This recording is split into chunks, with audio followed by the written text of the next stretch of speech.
네, 정치권 동향을 대기자의 시선으로 짚어보는 목요 정치클럽 기자 대기자 시간입니다. 오늘도 성한용 한겨레신문 선임기자 최병묵 전 TV조선 해설위원과 함께하겠습니다. 두 분 어서 오십시오. 네, 어서 오세요. 안녕하세요.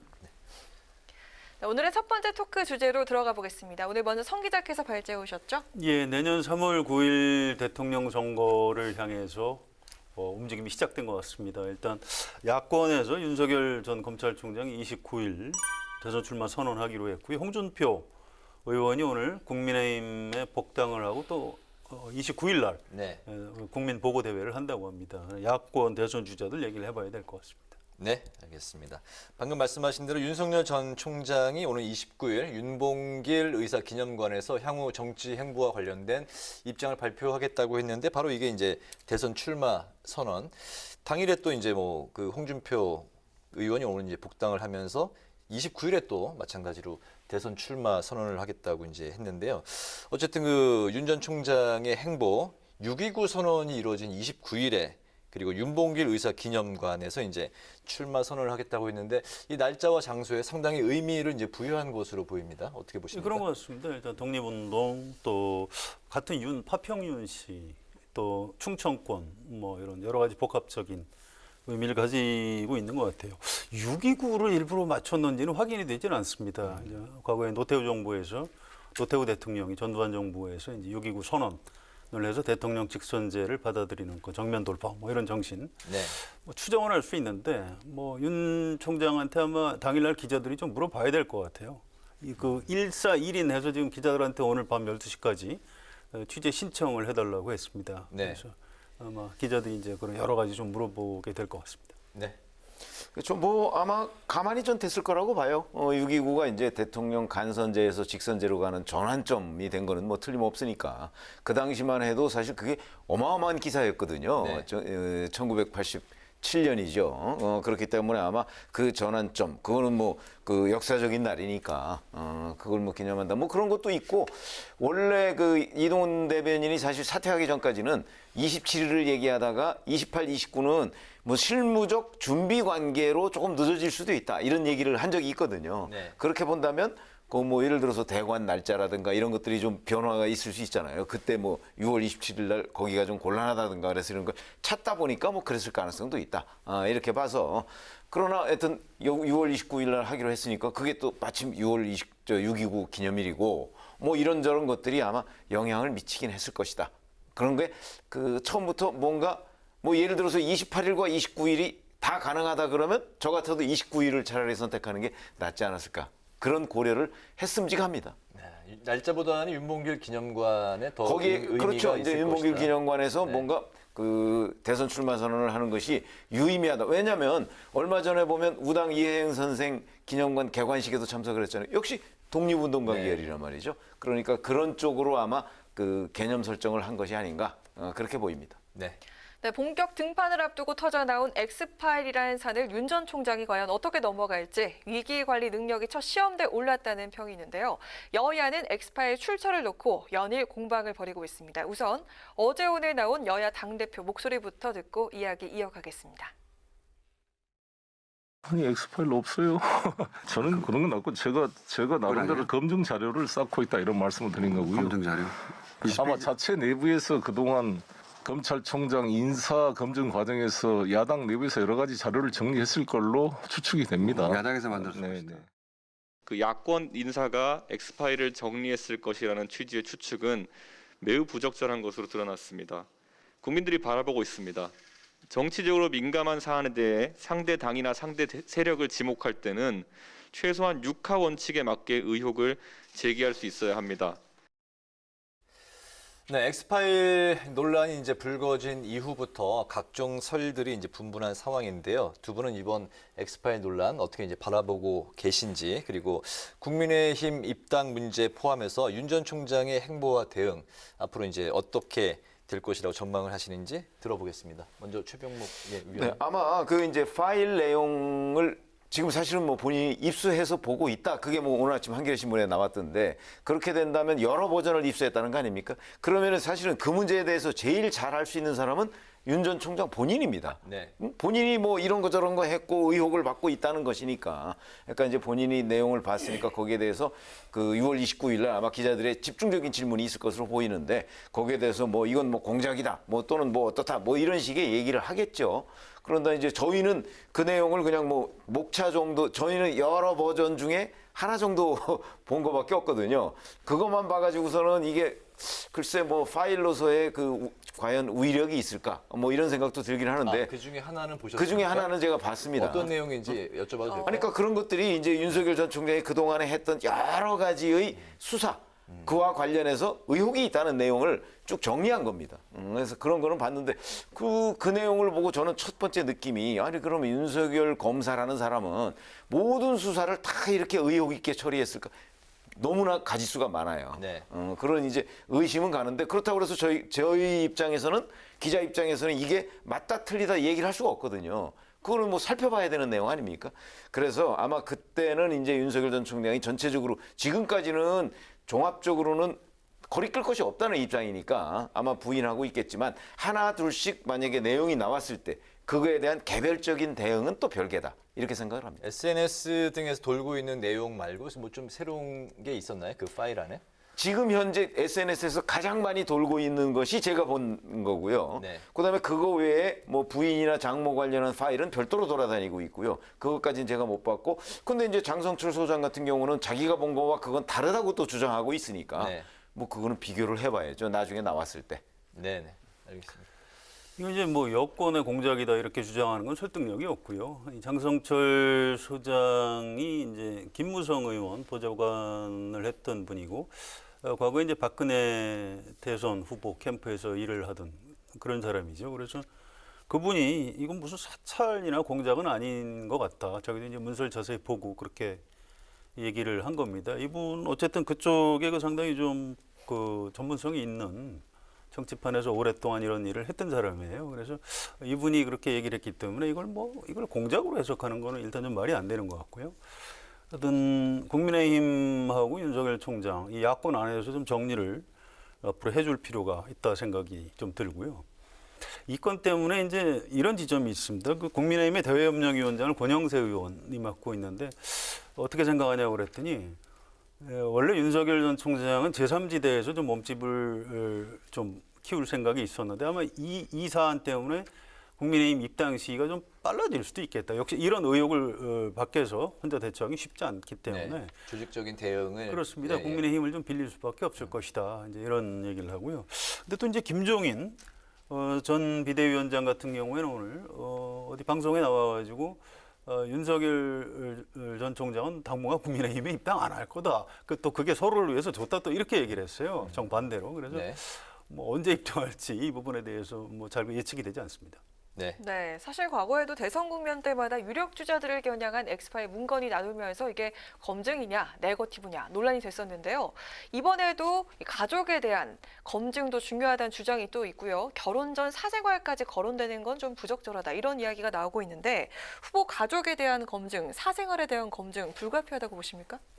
피해갈 수는 없을 겁니다. 이게 뭐 이제 흑색 선전을 하면 흑색 선전을 제기하는 쪽이 거꾸로 당하게 돼 있어요. 이게 원래 그런 겁니다. 네거티브가 참 조심해야 돼요. 그런데 우리나라의 이제 대통령이 되려는 사람, 또 이제 그 부인이면은 영부인이 될 사람에 대한 거기 때문에 모든 국민이 궁금해할 수밖에 없는 겁니다. 그래서 이 부분은 어떤 식으로든 윤석열 전 총장이 계속해서 좀 설명을 해서 아 그렇구나라고 국민이 납득을 할 때까지 좀 해명을 해야 되지 않을까 이런 생각이 들어요. 과거에 이회창 한나라당 후보 두 아들 병역 비리 때문에 대통령 선거 두 번이나 떨어졌죠. 물론 이제 그 당시에 김대엽이라고요.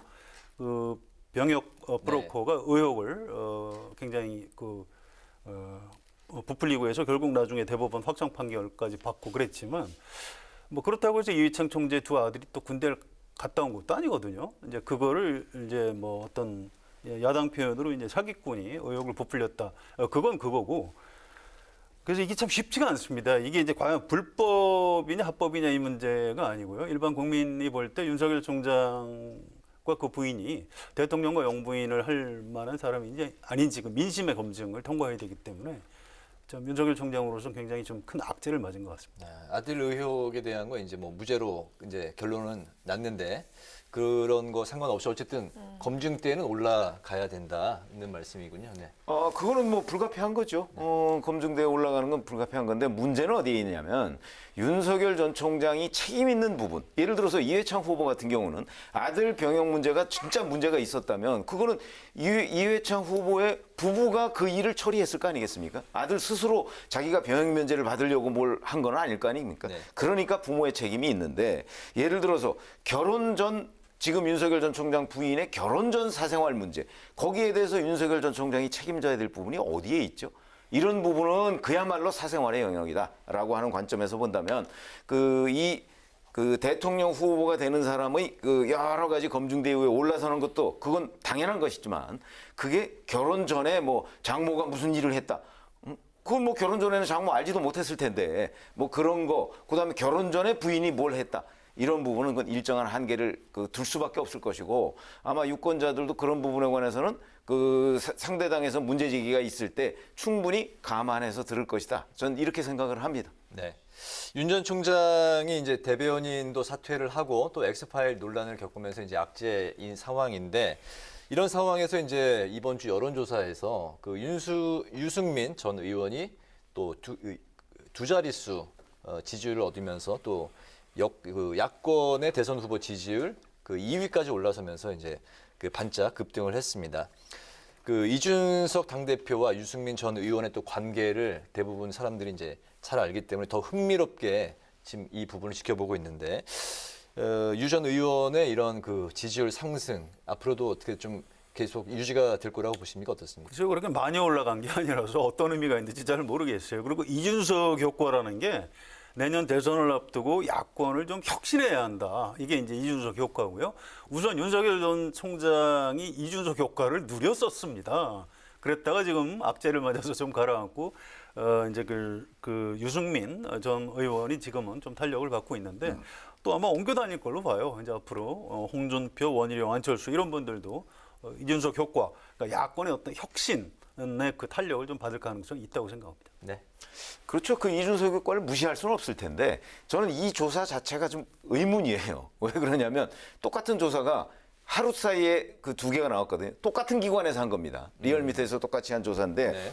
예를 들어서 JTBC가 의뢰한 조사를 보면요. 지금 말씀하신 대로 바로 윤석열 전 총장이 35.4, 그다음에 그 바로 밑에가 유승민 전 의원이 14.4, 그리고 홍준표 의원이 11.2 이렇게 돼 있어요. 그렇죠? 네. 그러니까 야권에서 이른바 이제 뭐 오차범위 내이긴 하지만 2위로 돼 있습니다. 그러니까 굉장히 많이 뛰어오른 거죠.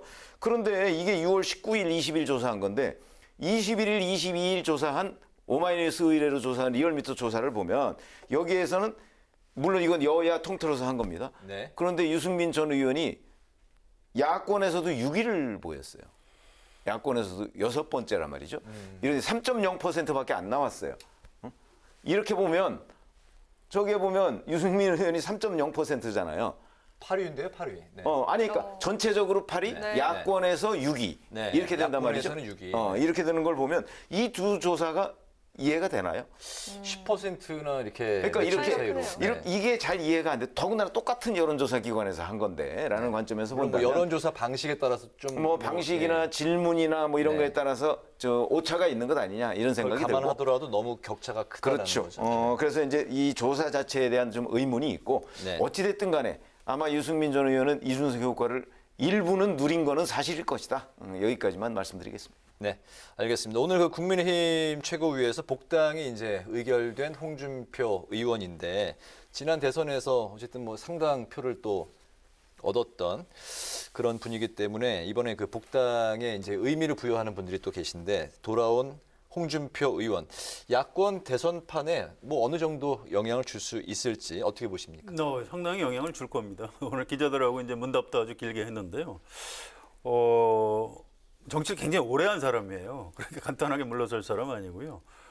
기자들이 이렇게 물어봤어요. 대선 후보 경선은 지난번 서울시장 때처럼 민심 100% 여론조사로 해야 되는 건 아닙니까? 그랬더니 약간 화를 냈어요. 아니, 그건 아프리카에서도 그렇게 안 한다. 그럼 대통령 선거를 뭐하러 하냐. 여론조사로 하지 막 그러면서 이 당원들의 이제 당심을 반영해야 한다. 이런 취지로 얘기를 했어요. 그래서 사실은 벌써부터 이렇게 삿바 싸움에 들어간 겁니다. 또 윤석열 전 총장 이런 엑스파일에 대해서도 굉장히 공격적으로 얘기를 했어요. 나 평생 사찰당했지만 나는 아무 걱정하지 않고 편하게 살았다.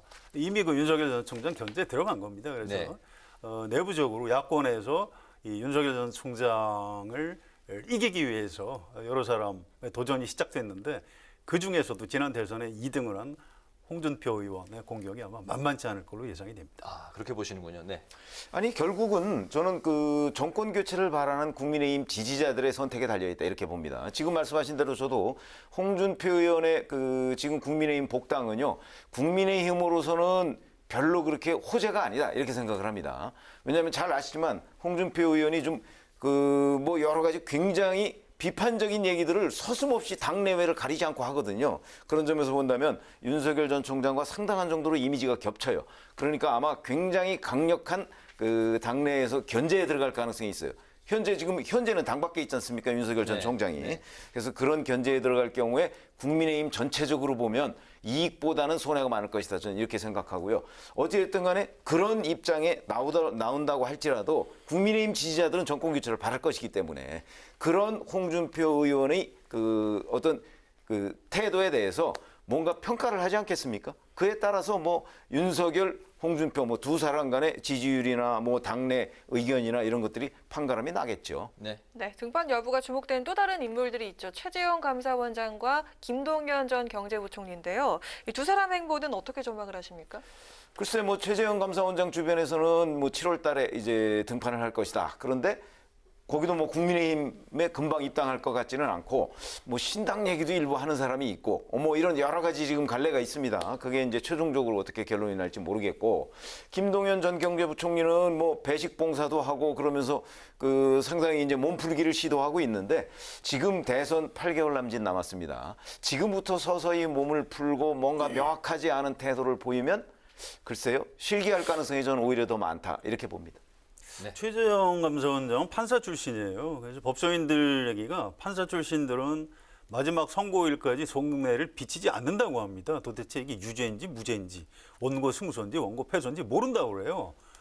그 약간 그 뭐라 그럴까요? 포커페이스에 가깝다는 거죠. 판사들의 특징이랍니다. 그래서 네.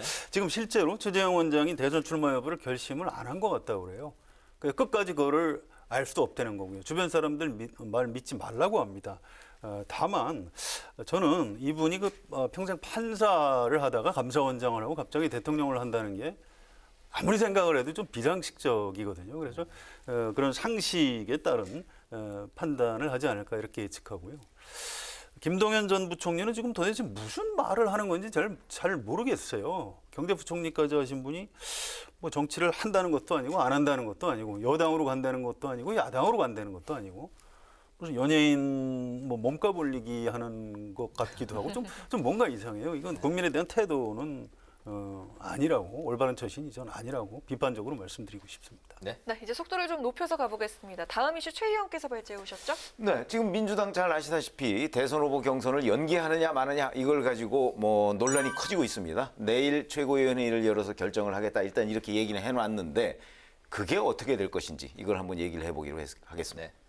경선 연기를 둘러싼 민주당이 이제 그 내용을 겪고 있는데요. 내일 최고위에서 이제 최종 결정을 한다고 했는데 현재 양측의 찬반이 팽팽하고 결국에 이제 당 대표의 의사가 중요하게 결정을 할 것 같은데요.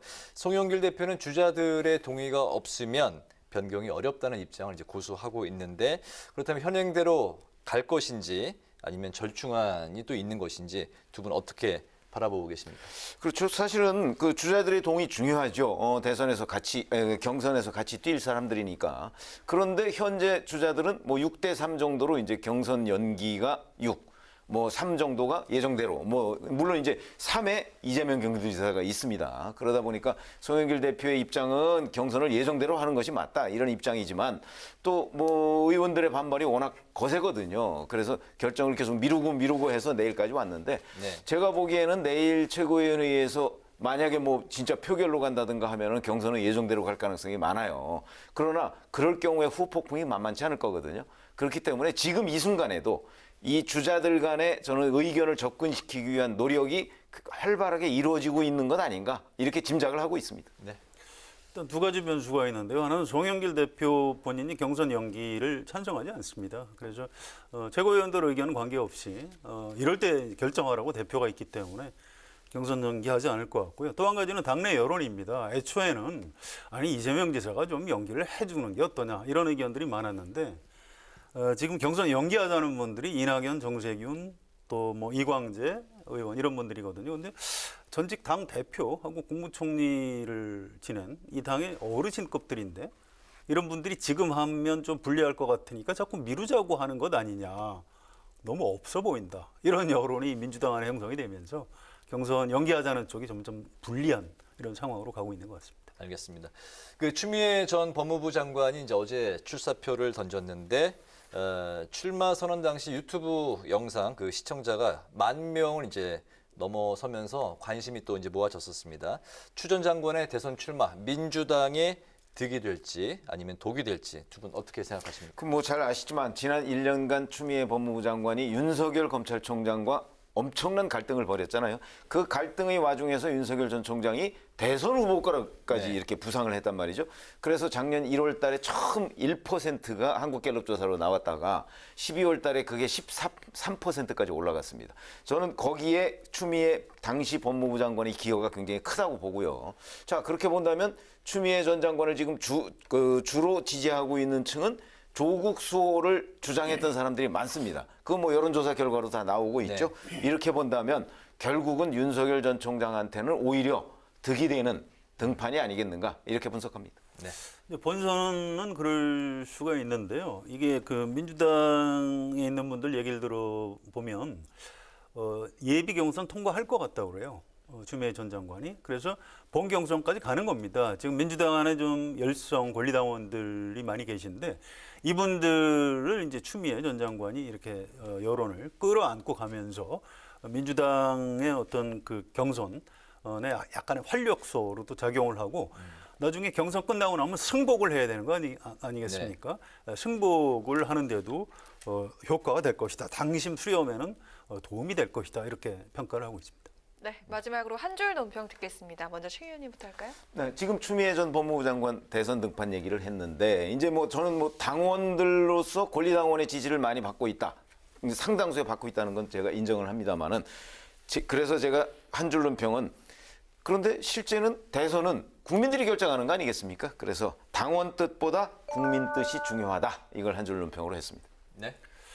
대선 국면이 이제 본격적으로 시작되는데요. 대선 주자들이 한 가지 명심해야 될 게 있습니다. 정치인마다 이제 자기 정체성이 다르고 이미지가 다른 건데 꼭 이때만 되면 뭔가 이미지 변신을 하려고 노력하는 분들이 있어요. 근데 그건 정직한 것 아닙니다. 자기 정체성하고 이미지가 이 시대 정신하고 맞으면 대통령이 되는 거고 안 맞으면 안 하면 되는 겁니다. 그래서 제 오늘 한 줄 논평, 정치인은 국민을 속일 수 없다라고 하겠습니다. 네, 두 분 다 국민이 가장 중요하다. 뭐 국민의 뜻을 받들어야 된다. 이런 말씀이신 것 같습니다. 오늘 그 목요 정치 클럽 대기자에서는 29일 대선 출마 선언을 앞둔 윤석열 전 검찰총장 그리고 야권 주자들의 움직임 그리고 경선 연기를 놓고 갈등이 최고조에 달한 여권의 상황까지 살펴봤습니다. 지금까지 최병묵 전 TV조선 해설위원, 성환용 한겨레신문 선임 기자와 함께했습니다. 오늘 두 분 말씀 감사합니다. 네, 고맙습니다.